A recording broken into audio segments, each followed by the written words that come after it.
주님, 주님의 말씀 앞에 나왔습니다. 주님, 전하는 자나 듣는 자에게 주님 기름 부으셔서 주님 오늘 전하고자 하시는 그 마음을, 그 메시지를 온전히 받을 수 있는 그런 은혜를 허락하여 주옵소서. 주님, 주의 음성이 들려지는 그런 시간이 되기를 소망합니다. 하늘문을 활짝 여시고 이곳 가운데 주 예수님으로 말미암아 천사들이 오르락내리락 하며 하나님의 은혜가 부어지는 바로 그 시간이 되도록 주님 축복하여 주옵소서. 예수님의 이름으로 기도드렸습니다. 아멘. 오늘 제가 여러분과 함께 나눌 말씀은요, 마태복음입니다. 마태복음 9장 13절이고요.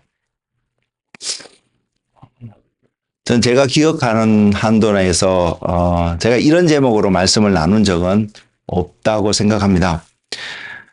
제가 나눴던 그런 많은 메시지들 가운데 이런 부분의 내용들은 담고 있을 수는 있겠지만 이 말씀의 제목을 가지고 말씀을 나눈 기억은 없는 것 같습니다. 그 제목을 어떻게 정하게 되냐면 회개하라 천국이 가까이 왔느니라. 여러분에게 제가 오늘 어떠한 모습으로 어떤 내용을 나누든 여러분 삶 속에 회개해야 되는 거고 회개해야 되는 이유를 알고 그리고 또 하나님 나라가 여러분 삶 가운데 한 걸음 한 걸음 다가오고 있다는 사실이 늘 기억되어지는 그런 시간이 되었으면 좋겠습니다. 저는 이 메시지를 지난 금요일 날 집에서 이렇게 기도하고 있을 때에 하나님께 주신 음성이 이 음성입니다. 회개하라 천국이 가까이 왔느니라. 그래서 이 말씀을 준비하게 되었는데요. 여러분 이 말씀을 들으면 제일 먼저 떠오를 수 있는 생각이 세례 요한의 이야기, 예수님의 이야기, 마태복음 3장에도 나오고요. 마태복음 4장에도 언급하고 있고요. 또 마가복음 이렇게 다른 공간복음에서 예수님의 행적을 나타냈던 말씀, 또 성경 말씀 속에서 언급하고 있는 내용들을 떠올릴 수 있을 것 같은데 저도 그렇게 생각했습니다. 물론 그 부분이 언급되기는 하겠지만 그렇게 생각하고 주님 앞에 머물 때에 주님께서 주셨던 말씀이 마태복음 9장 13절입니다. 여러분 성경 갖고 계시고 그래서 성경을 펴신 줄 알고 제가 한번 읽어드리겠습니다. 마태복음 9장 13절 말씀입니다. 너희는 가서 내가 긍휼을 원하고 제사를 원하지 아니하노라 하신 뜻이 무엇인지 배우라. 나는 의인을 부르러 온 것이 아니요 죄인을 부르러 왔노라 하시니라. 여러분 이 말씀을 통해서 주님이 정말로 전하고자 하시는 것이 무엇인지 그것을 아는 은혜가 여러분 삶 속에 있기를 소망합니다. 그래서 저는 회개하라 천국이 가까이 왔느니라 이 말씀 주제 아래서 오늘 제가 여러분에게 초점을 맞춰서 전하고 싶은 한 주제는 우리가 왜 회개를 해야 하는지 그 부분을 중점적으로 전하고자 합니다. 그래서 이 말씀 앞에서 여러분의 삶을 점검해 보시면서 나는 회개를 해야 되면 어떤 영역 속에서 회개를 해야 되는지 그리고 이것을 내가 회개했다면 내 삶 속에서 이 회개한 영역이 어떻게 나타나게 되는지를 한번 여러분 주님 앞에서 점검해 볼 수 있는 형제에 있는 눈 속에 티를 빼는 것이 아니라 내 눈 속에 있는 들보를 빼낼 수 있는 그런 시간이 되었으면 좋겠다는 마음이 제 안에 있습니다.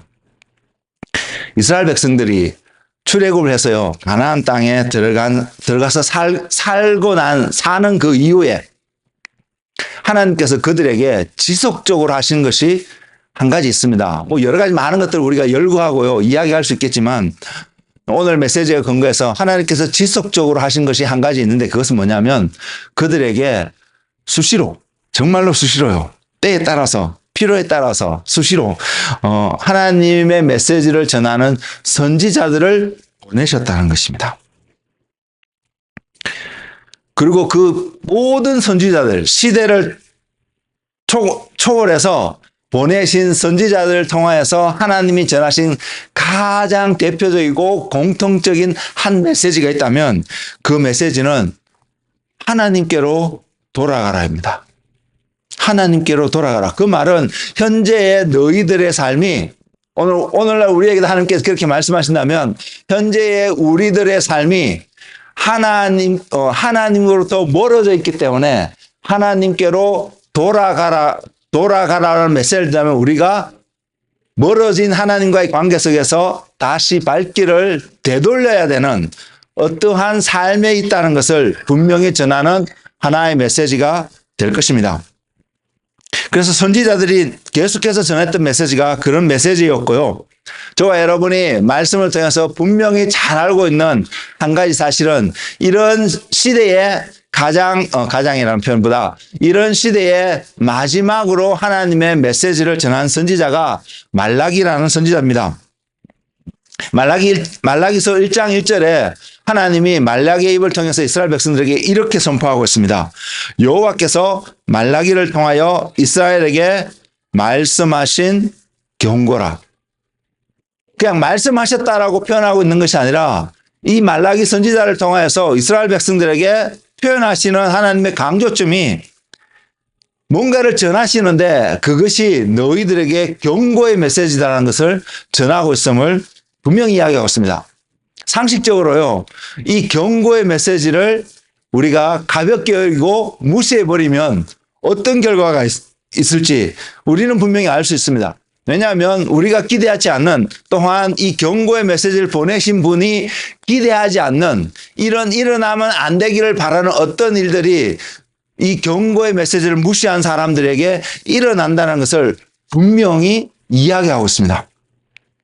성경적으로 표현하면 심판이라고 말할 수 있습니다. 뒤에 가서 좀 설명을 하겠지만 어쨌든 이 경고의 메시지를 무시하면 우리에게 나타날 수 있는 것이 심판이고, 그 심판에 따라서 저와 여러분의 삶이, 또 그 당시에 그 메시지를 들었던 자들의 삶이 심판 앞에서 어떻게 바뀔지를 분명히 나타내고 있는 것이 하나님의 말씀입니다. 그리고 그 말라기를 통하여서 마지막으로 전하신, 마지막으로 전하시는 한 메시지의 말씀이 뭐냐면 말라기서 4장 5절에서 6절에 있는데요.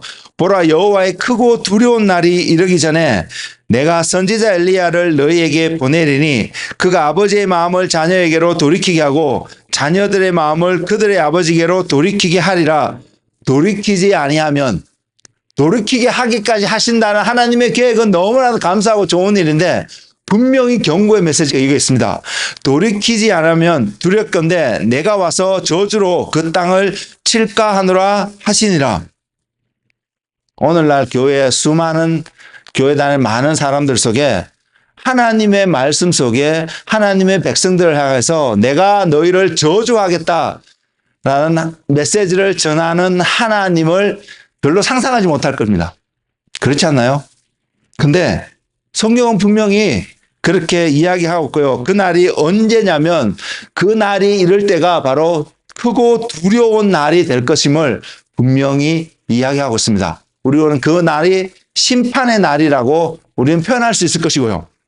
그래서 한 가지 말씀을 시작하면서 여러분이 부탁을 드리는 것은, 만일 하나님이 저와 여러분의 삶 속에 이러한 형태의 경고의 메시지를 들려주신다면, 듣게 된다면 여러분 가볍게 여기지 않는, 정말로 시리어스하게 그 메시지를 바라보고 여러분의 삶, 표현했던 것처럼 여러분 눈 속에 있는 들보를 빼내올 수 있는 그 은혜가 여러분 삶 속에 있기를 원합니다. 이 말씀을 마지막으로요, 하나님은 더 이상 이스라엘 백성들에게 선지자를 보내지 않으셨습니다. 언제간 400년 동안 말입니다. 그러다가 한 400년이 지난 쯤에 역사적으로 신학자들이 공통적으로 향한 이야기가 이렇습니다. 말라기서와 신약이 시작되어지는 그 기간이, 공백 기간이 한 400년으로 보는, 그래서 그 시제쯤에 소위 우리가 잘 알다시피 신약이 시작되는 그 시점에 소리가 하나 들렸습니다. 광야에서 외치는 소리가 들렸다라고 성경은 시작하고 있습니다. 말라기서에서 예언되어진 말씀대로 이 광야에서 외치는 바로 그 사람은 엘리야와 같은 사람으로 하나님께 보내심을 받았음을 알 수 있습니다. 그래서 그가 와서 외쳤던 첫 마디, 이 사람이 전한 메시지는 이거 외에는 달리 특별하게 표현되어진 메시지가 없습니다. 물론 그가 이 메시지보다도 더 중요하다고 말하는 어떤 일을 사명을 받고 그것을 완수했지만, 그가 당시에 이스라엘 백성들에게 400년이 지난 말라기 이후에 400년이 지난 시점에 이스라엘 백성들에게 전했던 한 메시지가 회개하라 천국이 가까이 왔다였습니다. 그것도요, 예루살렘에서 전하지 않았습니다. 유대 땅이긴 했겠지만 우리가 생각하는 그러한 도심에서, 요나는 니느웨라는 큰 성에 가서 하나님의 이 경고의 메시지, 심판의 메시지를 전했거든요. 근데 하나님은 신약이 시작되는 시점에 한 선지자를, 여러분 잘 알다시피 그 이름이 세례 요한인데, 이 요한을 보내서 그 메시지가 선포되어진 지역이 예루살렘이 아니었습니다. 갈릴리도 아니었습니다. 성경에 표현하고 있는 지역은 광야였습니다. 광야에서 외쳤다는 것입니다. 지리적인 의미의 광야도 있겠지만 저는 여러분에게 영적인 의미에서 광야라는 것을 한번 생각해 볼 수 있기를 바랍니다. 여러분이 만약 광야 가운데 있다면, 내가 지금 광야 가운데 있다라면 그 광야가 여러분에게 주는 기본적인 메시지는 어떤 메시지인가요? 하나님의 축복이 함께하지 않는 듯하게 보이는 어떠한 상황. 광야의 특징은 사막과 같고 이 물이 없고 생명이 없는 어떤 그 상태를 말할 수 있습니다. 에스겔서 37장에 그 마른 뼈가 막 있는 꼴짝이들 이야기가 나오잖아요. 그와 같은 상황이라는 것이죠. 광야라는 것은, 저와 여러분이 광야에서 살고 있다라고 표현되어지는 그 한 의미는, 우리가 그런 생명이 있더라도 굉장히 생명을 유지하기 힘든, 척박한, 굉장히 살아가기엔, 풍성함을 누리며 살아가기엔 너무나 힘들 수 있는 어떠한 상황을 이야기한다는 것입니다. 어떠한 환경을 이야기할 수 있다는 것입니다. 그렇게 살아가고 있는 사람들에게 외치는 소리가 들렸는데, 그 외치는 소리가 회개하라 천국이 가까이 왔다였습니다. 이 메시지의 가장 핵심적인 것은요, 제가 믿는 것은 이것입니다. 주님이 오시는 길을 예비하는 메시지였다는 것입니다. 주님이 오시기 때문에 회개해야 된다는 것입니다. 그리고 주님이 오신다는 또 다른 하나의 표현들은 하나님 나라가 가까이 와서 세워져 가는 것을 말하고 있습니다. 하나님 나라가 세워진다면 저와 여러분이 가장 먼저 요구되어지고 있는 것이 회개라는 것입니다. 왜일까요? 천국이 세워지는데, 여러분 천국 가고 싶어 하잖아요. 세상 모든 사람들이 천국에 가고 싶어 할 것입니다. 나는 죽어도 천국에 안 가고 싶어, 안 갈 거야, 어떠한 일도 난 그곳에 안 갈 거야 라고 말하는 사람은 아무도 없을 것입니다. 근데 천국을 간다, 천국이 다가오고 있고요, 우리가 가게 되기도 하고 다가오게 되고, 그래서 하나님의 나라가 세워지는데, 그 나라가 세워지는데 첫 번째로 들려졌던 메시지가 회개였다는 사실, 여러분 생각해 보신 적 있나요? 왜 회개의 메시지를, 이 말을 먼저 전해야 했을까?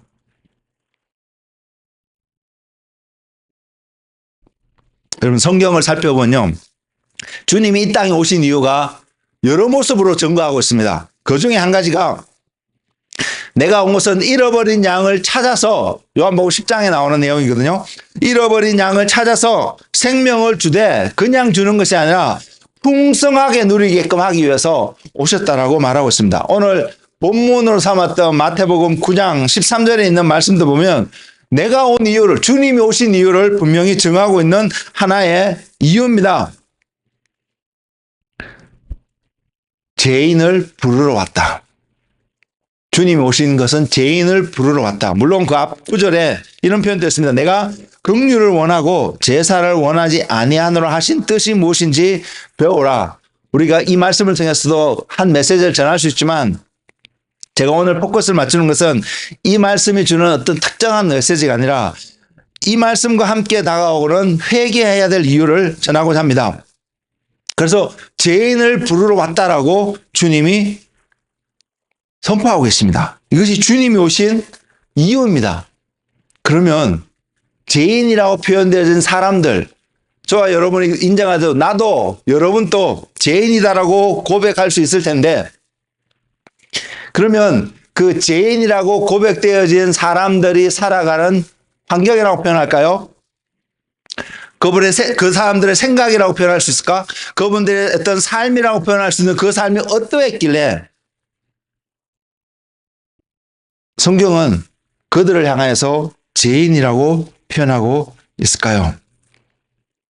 죄인들이 살아가는 환경, 죄인들이 살아가는 삶의 한 가장 공통적인 특징이 무엇인지 여러분 아시나요? 그 특징은요, 어두움 가운데 산다는 것입니다. 저와 여러분이 지금은 예수님을 믿기 때문에 우리가 죄인이라는 표현 자체가 어떤 의미에서는 합당하지 않는 표현입니다. 우리는 주님의 보혈로 말미암아 의인이 된 그러한 사람들입니다. 그렇기 때문에 우리가 죄인이라고 표현한 그 의미가 어떤 의미인지 알지만 그런 관점에서 우리는 의롭게 된 한 사람이지 죄인으로서 여전히 그 삶을 살아가는 사람이라고 말할 수는 없습니다. 그러나 저와 여러분이 죄인의 삶을 살고 있었을 때에 다른 말로 보면 주님을 알기 전에 주님을 통해서 구원을 얻었다라고 고백하기 이전의 삶을 돌이켜보면 그 삶의 특징은 어둠 가운데 사는 삶이었습니다. 감옥에 갇혀있지 않았지만 어둠이라는 곳에 있었기 때문에 우리는 어둠이라는 감옥 속에 살았던 존재라고 표현할 수 있다는 사실입니다. 깜깜함 속에 있기 때문에요. 그 특징은 무엇이 올바른 것인지, 무엇이 바른 길인지, 무엇이 어떤 방향으로 나아가는 것이 온전한 것인지 모르는 상태에서 그냥 더듬고 더듬으면서 또는 가장 가까이 있는 어떤 이웃들이 이렇게 살아가는 것을 바라보면서 아, 다 저렇게 살아가는구나 해서 살아갔던 삶의 어둠 가운데 살아가는 삶들의 특징입니다. 그런 사람들에게, 그렇게 살아가는 사람들에게 하나님이 이건 어메이징하고 놀라운 일입니다. 사도 바울이 사울이었을 때 우린 지금 돌이켜서 이 시대에서 사도 바울이 사울이었을 때의 그 삶이 어둠 가운데 사는 삶이라고 표현할 수 있을 것입니다. 그렇지만 그곳에서 그때에 살았던 바울이 사울이었을 때 그 생각은 사도행전에서도 그가 그걸 표현을 하고 있는데 정말로 열심을 다하여서 하나님을 섬기기 위해서 그가 했던 일은 그리스도 주님을 믿는 자들을 핍박하고 붙잡아서 감옥에 가고 죽이는 일에 앞장섰던 사람이라는 것입니다. 누가요? 바리새인 중에 바리새인이었고 가말리엘 문화에서 오늘날 말하면 최고의 신학교에서 공부를 했고 이것이 하나님을 섬기는 것이다라고 배워왔던, 그래서 하나님을 섬기는 것이 이 길이라고 배워왔던 그 삶 속에 성경이 분명히 증거하는 것은 그의 눈에 비늘이 세워져 있었기 때문에 온전히 보지 못했던 과거의 삶, 그러나 다메섹에서 다른 일도 아닙니다. 그냥 꼬꾸라진 것이 아닙니다. 어떤 일이 발생했냐면 태양빛하고는 비교할 수 없는 어떤 강한 빛이 그에게 비추어서 그의 눈을 덮고 있던 어떤 비닐을 벗게 되는 사건이 그의 삶 속에 있었습니다. 그러자 그는 그때부터 그리스도가 메시아인 것을, 예수 그리스도가 예수님이 메시아인 것을, 하나님의 아들인 것을 정확하게 알고 그분을 메시아이신 예수님을 전하는 삶을 살았습니다. 어메이징한 것은 그것입니다. 어두움 가운데 살아가던 사람들에게 하나님이 빛을 비추셨습니다. 그것이 사도 요한이 요한복음 1장에서 이야기하고 있는 바로 그 빛 말입니다. 빛이 우리에게 비치면요. 지금 또 우리가 실내에 지금 등불도 있고 바깥엔 햇빛도 있는데 이 햇빛이 있고 이 빛이 이 정도의 빛이 비칠 때 우리에게 분명한 삶의 모습은요. 우리가 어느 방향으로 가야 되는지, 우리가 무엇을 하고 있는지, 내가 지금 살아가고 있는 환경의 모습이 내 주변이 어떠한 모습인지 구체적이고 정확하게 설명할 정도로 알 수 있다는 것입니다. 근데 빛이 없으면 여러분의 블라인드폴드를 해서 눈을 가리고 어떤 방 속에 들어가면 여러분이 설명할 수 있는 것은 아무것도 없습니다. 단지 더듬어서 뭔가를 만지면서 이것은 이런 것이야, 이런 거라고 설명을 할 수 있겠지만 때로는 그것이 정확한 설명이 될 수도 있고 그러나 때로는 그것이 정확하지 않은 그런 설명, 그것이 어둠 가운데 살아가는 사람들이었습니다. 그들에게 빛이 비쳤을 때에 그 빛은 우리에게 정확하게 보지 못했던 어떤 것을 정확하게 보고요. 바로 알고 가지 못했던 그 길을 바르게 갈 수 있도록 그 빛은 우리에게 그런 은혜를, 그런 역할을 해줍니다. 그래서 하나님 나라가 온전히 세워지는 그때가 오면 계시록 22장 5절에 기록하고 있는데요. 다시는 밤이 없겠고 어둠이 없음을 이야기합니다. 등불과 햇빛이 쓸데없으니 이제는 이 등불, 실내에 있는 등도 또는 바깥에 날마다 오는 그 햇빛도 이제는 더 이상 필요 없는 시대. 언제요? 하나님 나라가 세워질 때예요. 그것도 하나님 나라가 완전히 세워지는 바로 그때에 필요 없습니다. 왜? 더 이상 태양이 필요 없는 나라, 햇빛이 쓸데없으니 이는 주 하나님이 그들에게 비치심이라 그들이 세세토록 왕노록 하리로다. 하나님이 그들에게 비친다 했습니다. 여러분, 그렇다고 하나님이 빛이라고 생각하지 마십시오. 하나님의 모습이 빛의 모습으로 빛이라는 매개체로 우리에게 설명되어지고 있지만 하나님이 빛이다. 하나님 이꼴 빛, 그 속성 자체가 하나님의 이런 특성이 나타나는 것이지 하나님의 빛이라고 표현하기에는 하나님을 온전히 표현하는 표현은 아닙니다. 그렇기 때문에 그렇게 이해하시고요. 하지만 그 하나님이 그 사람들에게 온전히 비춰지기 때문에, 다른 말로 표현하면 하나님의 임재가 그 사람들 사이에 충만하게 부족하지 않도록 풍성하게 나타나기 때문에 그들이 어떤 일을 할 수 있냐면요. 왕 노릇을 할 수 있습니다. 왕에게 우리에게는 가장 중요한 특징이 저는 이거라고 믿습니다. 무엇이 옳은지 무엇이 그른지를 분별하고 판단할 수 있는 능력이요. 무엇을 기준으로, 무엇 때문에요? 하나님이 그들 가운데 비춰주는 상황이 되기 때문에. 우리가 만든 등, 전구, 전기 필요 없고 태양조차도 필요 없는 그때에 하나님이 그들을 비춤으로 그들이 왕노릇 할 수 있는 그런 시대가 하나님이 다스리는 나라고 시대라는 것입니다. 하나님 자신이 빛보다 밝은 분으로 더 이상 태양이 필요 없는 하나님이 우리 안에 그거가 있으면 우리 안에 가장 중요한 한 특징이, 하나님이 여러분 삶 속에 온전히 나타나고 계시면 가장 특징이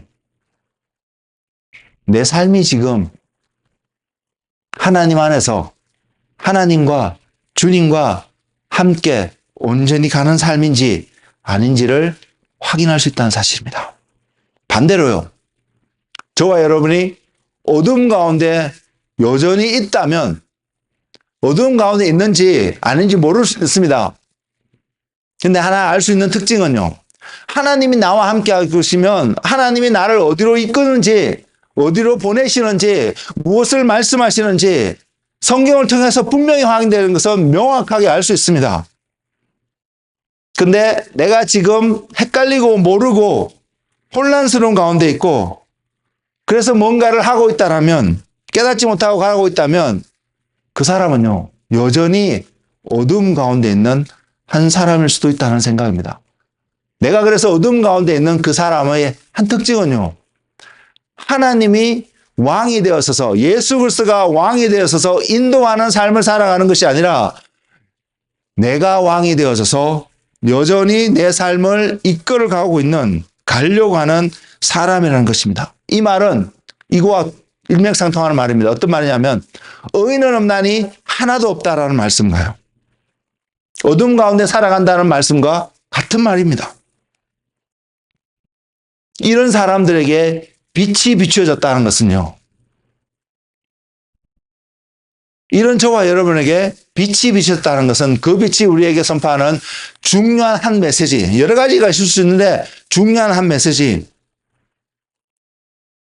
너의 삶의 주인이 여호와 하나님이라는 사실입니다.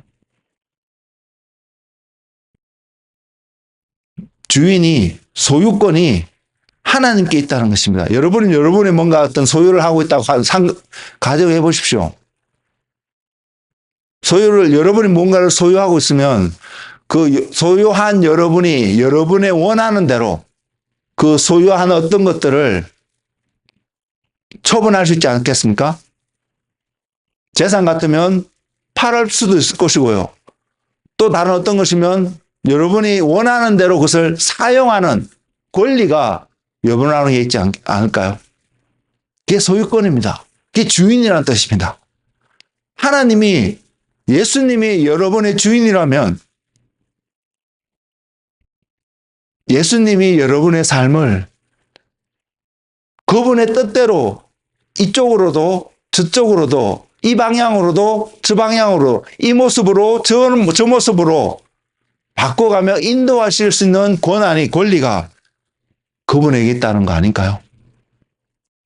여러분, 예수님을 처음으로 경험했던, 내가 예수님을 만났다라고 고백했던 그 경험들이 있으시면 한번 생각해 보시기 바랍니다. 그때 여러분이 경험했던 그 예수님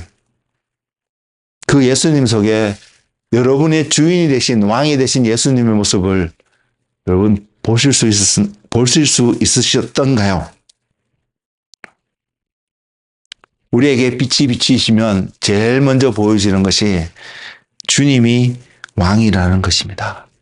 그리고 내가 그동안 누구를 왕으로 모시고 살았는지, 섬기고 살았는지를 확인할 수 있는 특징이 우리에게 빛이 비친 그 사건 아닐까, 저는 그렇게 생각합니다. 그래서 말씀이 우리의 길에 등불이 됨을 그래서 또한 증거하고 있습니다. 우리가 말씀을 가까이 하고 말씀을 많이 읽어야 되는 한 이유도 등불이기 때문에요. 내가 어디로 가야 되는지를 등불이 있을 때에 바르게 볼 수 있기 때문에요. 근데 그 등불인 말씀을 가까이 하지 않으면 여러분이 아무리 세상에서 최고의 지혜와 지식을 가진 자라고 할지라도요, 여러분이 선택하고 걸어가는 그 삶은 여전히 혼란스럽고 어둠 가운데서 헤매는 삶의 모습일 수밖에 없다는 사실을 여러분 얼마나 인식하고 계시나요? 우리가 정말로 놓치면 안 되는 하나의 진리는 주님이 저와 여러분의 왕이시다는 것입니다. 우리는 이것을 날마다 대면할 수 있는 이 진리 앞에서 여러분 자신을 항상 바라볼 수 있는 그 은혜가 여러분 가운데 있기를 원합니다. 하나님 나라가 세워지면요, 그 나라에 있는 백성들이 어떤 주권을 가지고 어떻게 하는 것이 아니라요, 하나님이 다스리시는 왕권을 가지고 계시는, 하나님이 왕권을 가지고 계시는 바로 그런 나라라는 것입니다. 오늘 우리가 민주주의 국가에 살아서, 소위 자유민주주의 국가에 살아서 우리의 자유를 누리고 기쁨을 누리고 이런 것이 참으로 큰 혜택이라는 것을 느끼고, 모든 국가가, 이 땅에 존재하는 모든 국가가 이러한 자유민주주의의 국가가 되어야 되는 것이 바람직하다고 이 땅에 사는 우리들이 그렇게 생각할지는 모르겠지만, 하나님이 세우시는 나라는 자유민주주의 국가가 아니라는 사실입니다. 그런 차원에서 우리가 경험하고 있는 자유민주주의 국가는 하나님께 나아가는데 방해가 되지는 혹시 않을까요?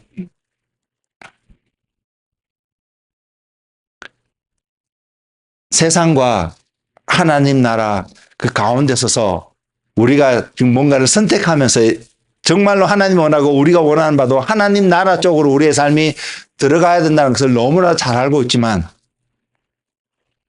그래서 사도 바울을 로마에 보내는 편지글 속에서도 이 세대를 본받지 말라고 그렇게 권면하고 명령하고 있지만, 저와 여러분 여전히 종종 혼란 가운데, 혼돈 가운데 빠지고 있는 모습도 분명히 경험한다는 사실입니다. 그럴 때마다 기억하기를 원하는 것은 내 삶의 주인이 누구이냐? 여러분의 삶의 주인이 누구이신가? 정말로 진실되게 그 삶 앞에 여러분이 돌아가실 수 있는 그런 은혜가 있기를 소망합니다. 어둠 가운데 있는 사람들은요, 자신의 생각, 자신의 감정, 자신의 경험, 자신의 어떤 이런 것들이 중요하게 느껴지고 이런 것들이 들려지기를 원하고요. 이런 것들이 인정받기를 원하는 그런 삶 속에서 그들의 삶을 살아갑니다. 즉 자신이 왕이라는 것이죠. 왕이면 그 사람이 다스리는 나라의 모든 사람들은 그 왕의 말을 듣는 것이 당연합니다. 근데 여러분의 왕이면 주변에 여러분의 말을 들을 수 있는 사람은 얼마나 있을까요?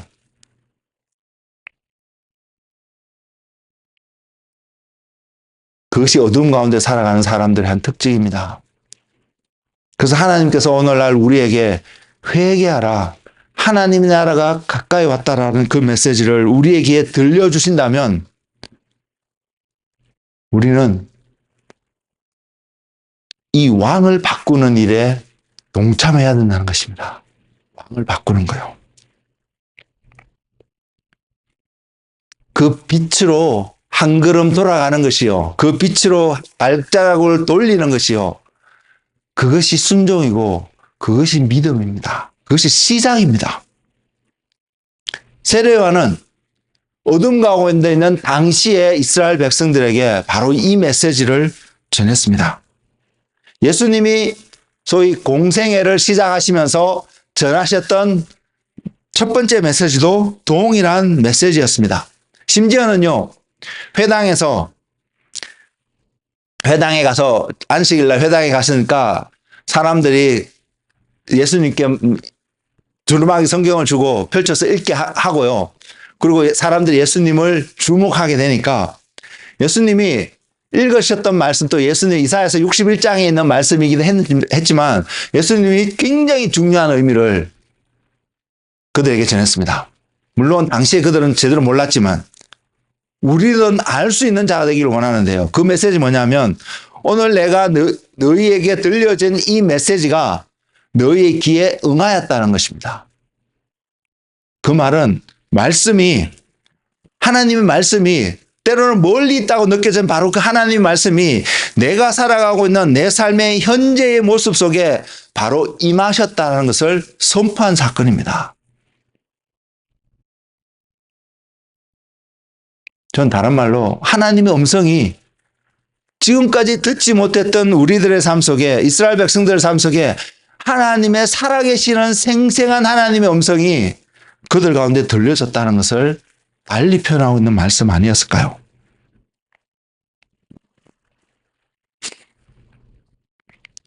회개는요, 눈물로 목소리 높여서 기도했다고 회개했다고 생각하시면 안 됩니다. 여러분이 정말로 회개하셨다면, 여러분 뭔가를 정말로 돌이키는 어떤 회개를 하셨다면 여러분의 삶은 빛 가운데 있어야 합니다. 그리고 빛 가운데 있기 때문에 여러분이 지금 나아가는 어떤 방향이, 여러분이 생각하는 방향이, 여러분이 표현하는 어떤 것들이 하나님과 일치되어지는 모습인 것을 여러분 알 수 있어야 합니다. 입술로 내가 회개했습니다, 회개합니다, 이런 고백 자체가 여러분을 진리 가운데 있게 하지는 않습니다. 그러나 시작은 되겠죠.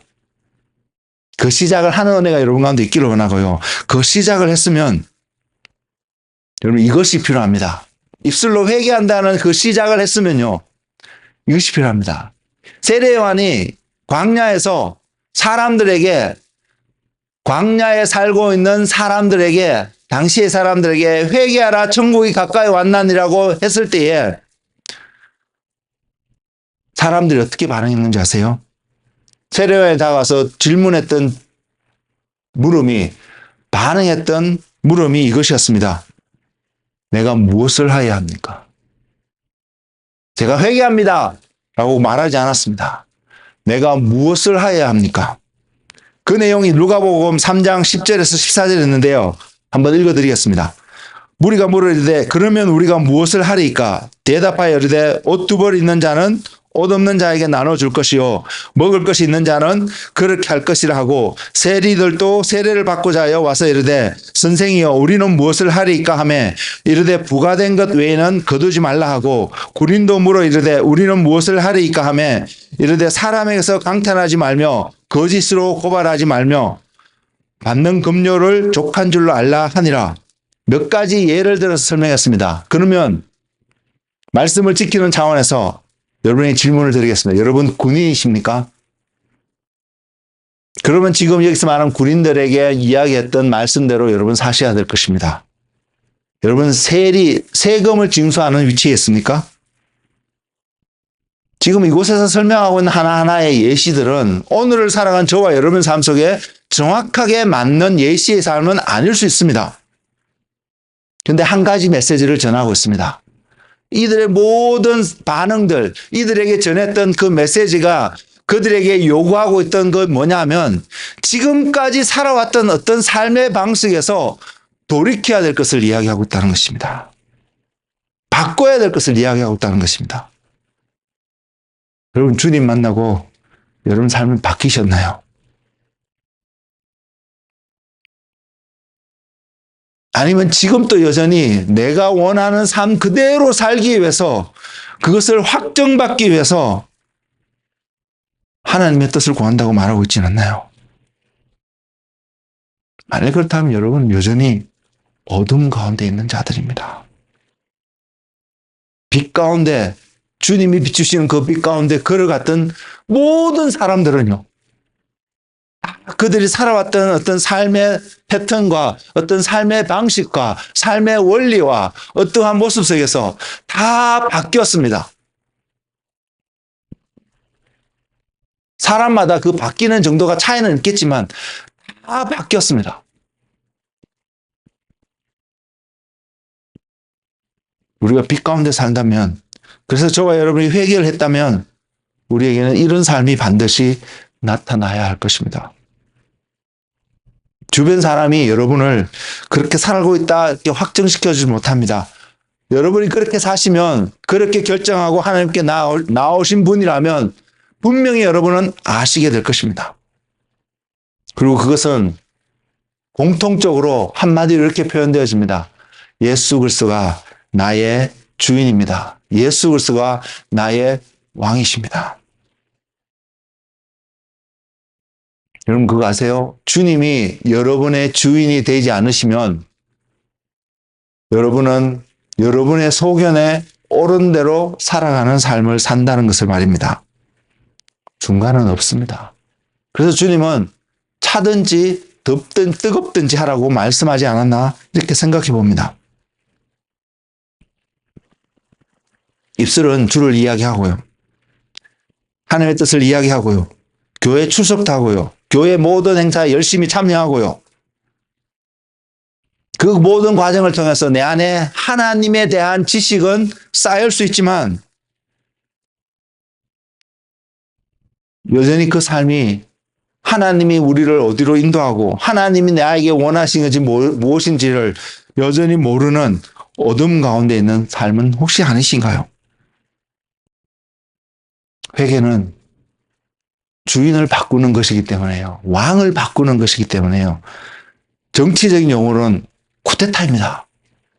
실패하면 여러분 목숨을 잃을 수밖에 없는 심각한 어떤 정치적인 행위가 쿠데타입니다.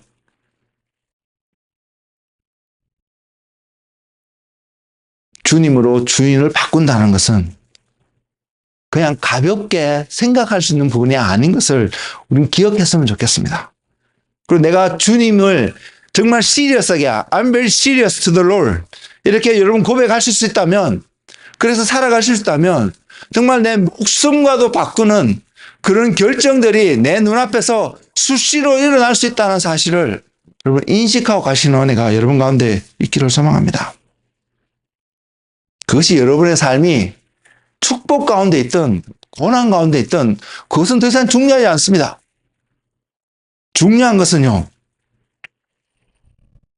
내가 주님을 믿는 믿음 가운데 주님이 나의 주인이기 때문에 그 주인을 지키는, 주인을 존중하는 어떠한 행위를 하는 것, 이것이 행함이 있는 믿음이라는 것입니다.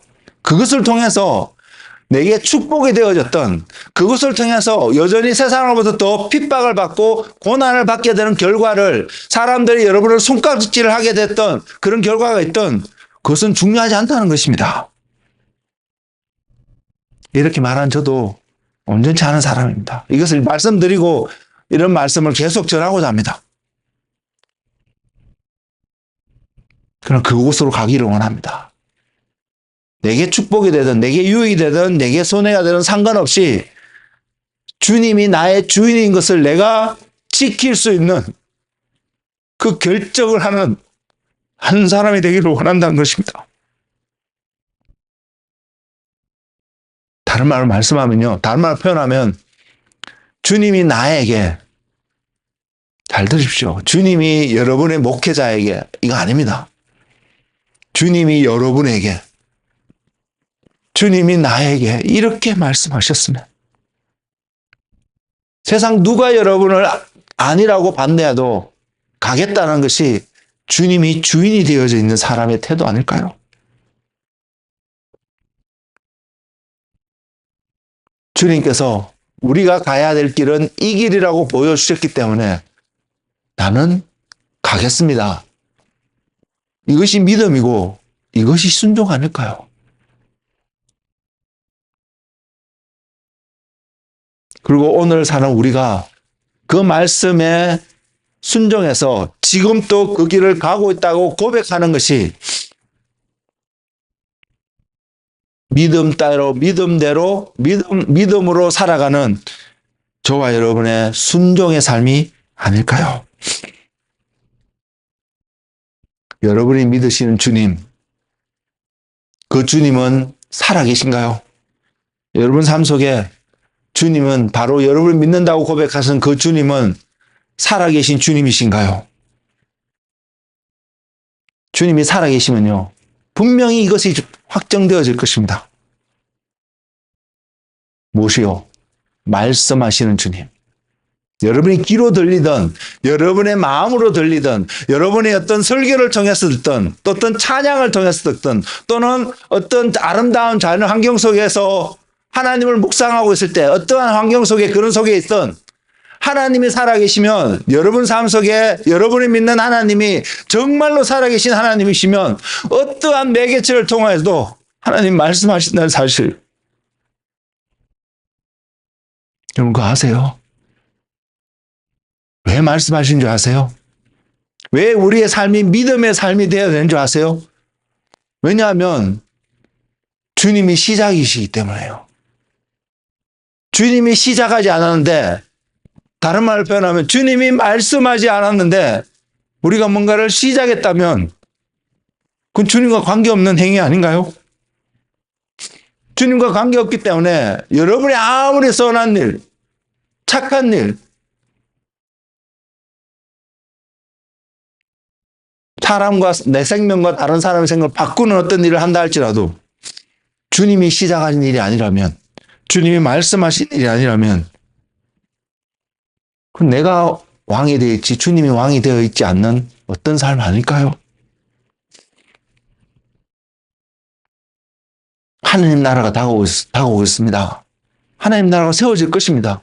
내가 인정하든 안 하든 그 나라는 하나님의 때에 하나님의 방법으로 점점점 이 땅을 정복하고 다스리는 가운데 갈 것입니다. 우리가 좋은 의미든 나쁜 의미든 적어도 한 번은 그 나라의 실체를 대면하는 시간이 분명히 우리 삶 속에 있을 것입니다. 착각하지 마십시오. 주님이 여러분의 모습 그대로 받으실 거라는 것을요. 그것이 주님이 여러분을 사랑하는 사랑이라고 생각하지 마십시오. 주님은 우리의 모습 그대로 받으시기 위해서 이 땅에 오셔서 십자가에 달려 돌아가신 분이 아니십니다. 우리의 모습 그대로 받으시기 위해서 주님이 거듭남이라는 과정을 허락하셔서 새 생명을 허락하신 분이 아니십니다. 예, 피투성이가 되고요. 상처투성이가 되고요. 어둠에 철철 묻혀서 깜깜해서 아무것도 모르는 눈이 가려져서 걷지 못해서 누가 봐도 답답할 수 있는 그 모습으로 주님 앞에 나아가면요. 주님이 그 사람을 바꾸신다는 것입니다. 그 바꾸시는 주님 우리가 바라봐야 되지 않을까요? 상처받은 내 모습 그대로 받아주시길 기다리는 주님을, 그 주님을 기대하는 것이 아니라 이런 모습일지라도 다시 주님의 모습으로 바꾸시는 그 주님을 바라보는 것이 하나님 나라가 임하는 것을 기다리는 자의 삶이 아닐까요?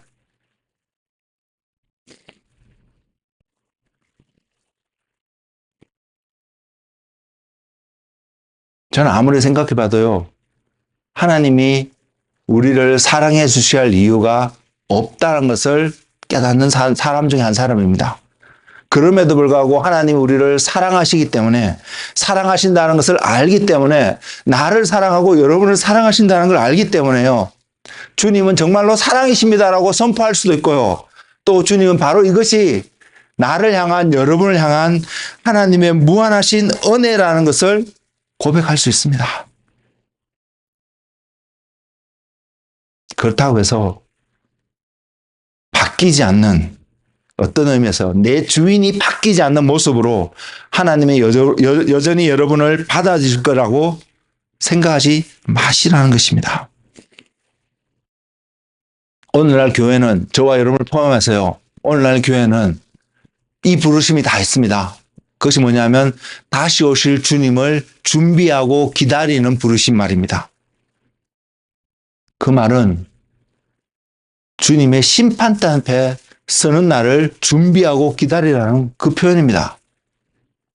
어떤 사람은 그 심판대 앞에서요, 즐거움으로, 기쁨으로, 감사함으로 하나님의 사랑을 깊이 경험하는 그 심판대에 서는 사람이 있는가 하면, 어떤 사람은요, 변명하면서, 하나님 난 몰랐는데요? 심지어 이렇게 표현하면서, 또는 어떤 사람을 원망하고 저주하면서, 두렵고 떨림으로 무서워서 떨면서 그 심판대 앞에 서는 한 사람들이 있을 것입니다. 그날은 반드시 옵니다. 그리고 그날의 심판의 한 기준, 우리에게 명확하게 보여주는 한 기준은 너의 왕이 누구냐는 것입니다. 여러분은 지금 어느 길로 가고 계신가요?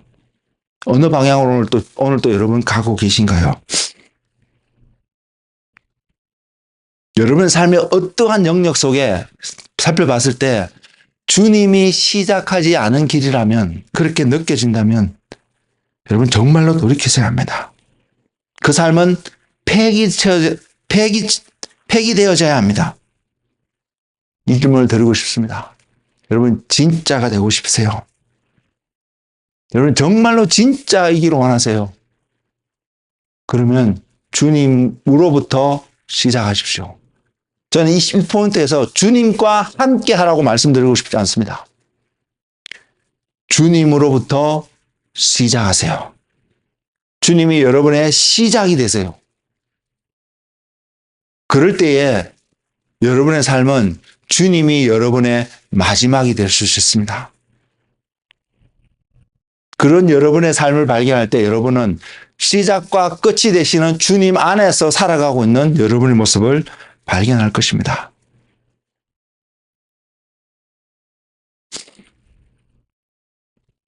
빛의 나라에 들어가고자 한다면, 다가오는 그 하나님의 나라에 여러분 들어가고자 한다면 우리의 삶이 이런 삶이 되어야 되지 않을까요?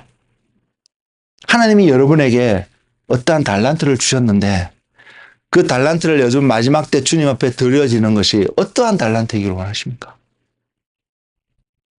저는 말씀을 준비하면서 깨달았는데요. 성경의 비유가 나타나고 있는 달란트 비유가 숫자적으로 나와 있기 때문에 우리가 그렇게 5달란트 받은 자가 10달란트를 드리고 2달란트 받은 자가 4달란트를 드리는 배로 남겼잖아요. 그렇게 드리면 주님이 기뻐하실 것 같다. 단순하게 이렇게 생각하시면 여러분 주님을 몰라도 너무나 모르시는 자가 될 것입니다. 저는 여러분이 받은 달란트가 있다면 그 달란트로 향해서 마지막 대신 주님 앞에 드려지는 여러분의 마지막이 바로 주님이 되실 수 있는 은혜가 여러분 삶 속에 있기를 소망합니다.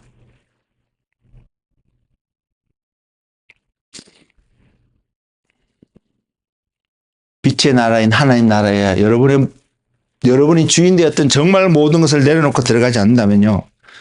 여러분 반드시 멸망의 심판대 앞에 분명히 서게 될 것입니다. 성경에 진짜 재밌는 말씀이 하나 있습니다. 재밌다고 표현하는데 재밌게 들릴지 모르겠습니다. 누가복음 20장 17절에서 18절인데요.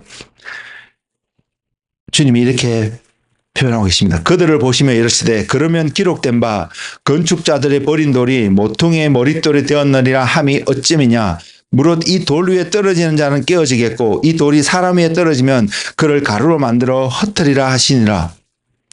왜 이런 일이 날까요? 모퉁이 돌 위에 집을 세우면 모퉁이 돌 위에 어떤 의미에서는 반석 대신 모퉁이 돌이 그 집의 반석이라고 표현할 수도 있을 텐데 그 돌 위에 우리의 삶이 집이 세워져야 되는 것이 당연한데 이 말씀 속에서는 그 위에 떨어지는 것도 박살날 것이고 그 돌이 떨어지는 장소에 있는 것도 박살날 것을 이야기하고 있습니다.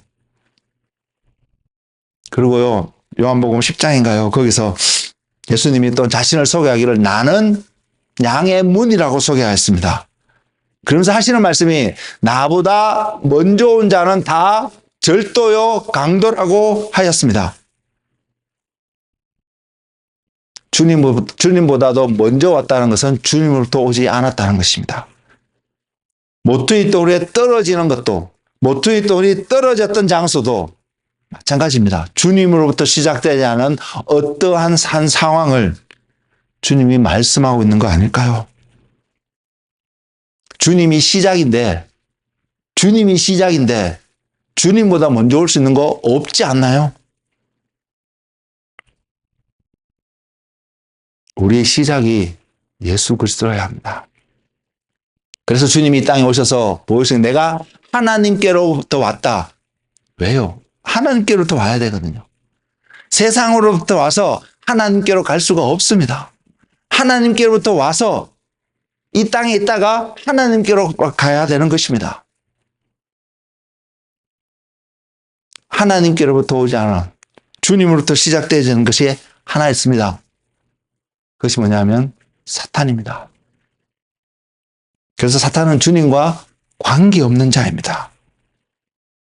우리의 삶이 주님과 관계없다면 우리는 주님으로부터 시작되어지는 우리의 삶이 아니라는 것입니다.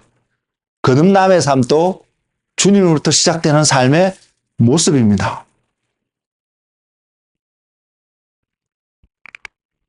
주님께 책망하셨던 사두개인, 바리새인들, 당시의 제사장들,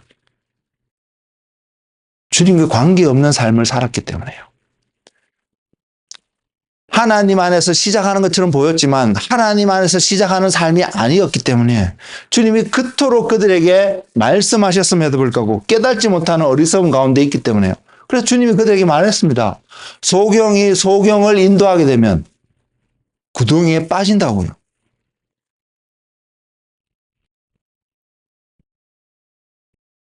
우리는 주님으로부터 시작해서 주님과 함께해서 주님으로 끝나는 삶이 되어야 합니다.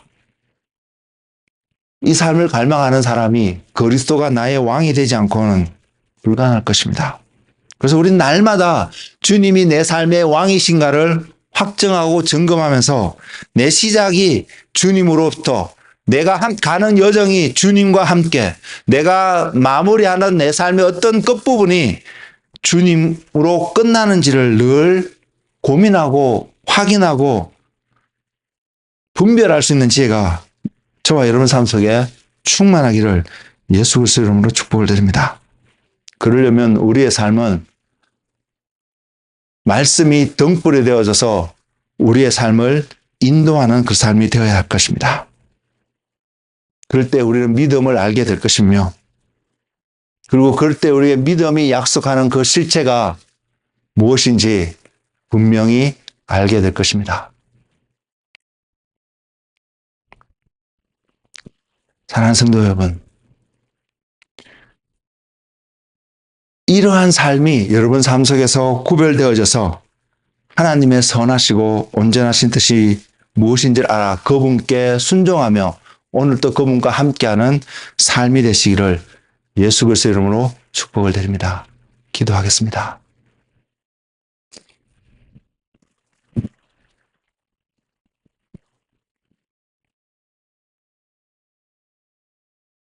주님,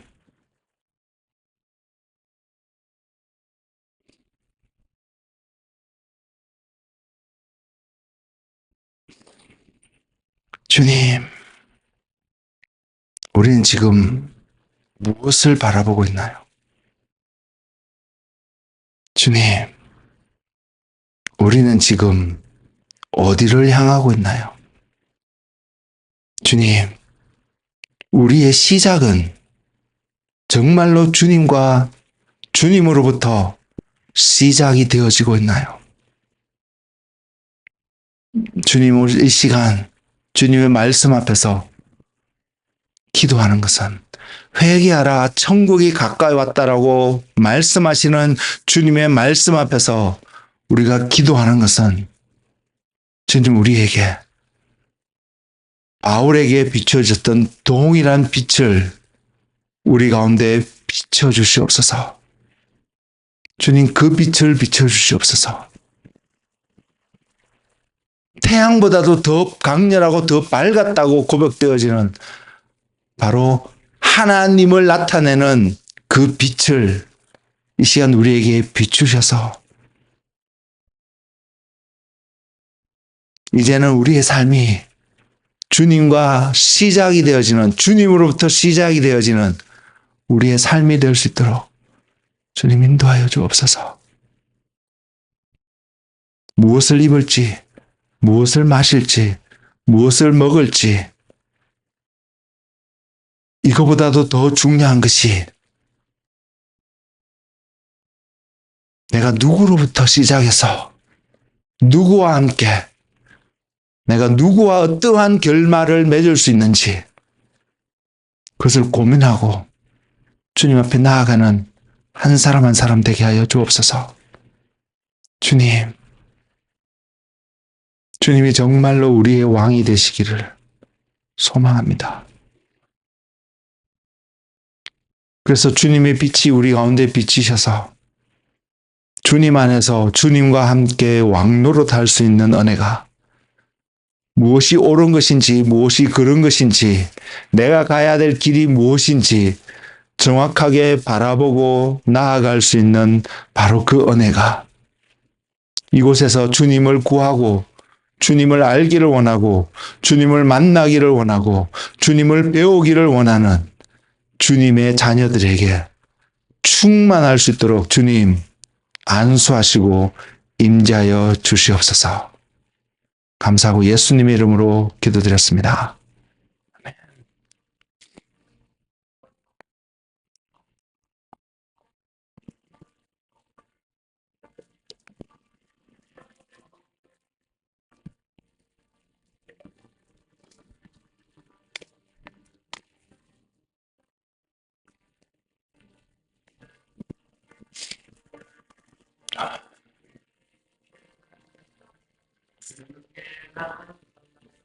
주님, 주님이 일하는 것, 주님이 운행하고 계시는 것을 보기를 원하고 말씀하시는 주님의 음성을 듣기를 원합니다.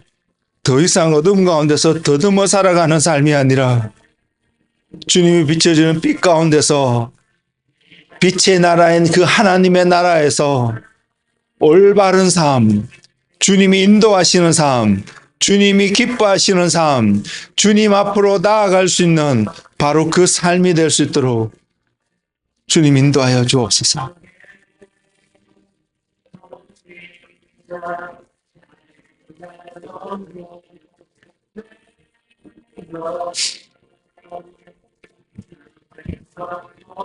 예수님의 이름으로 기도드렸습니다.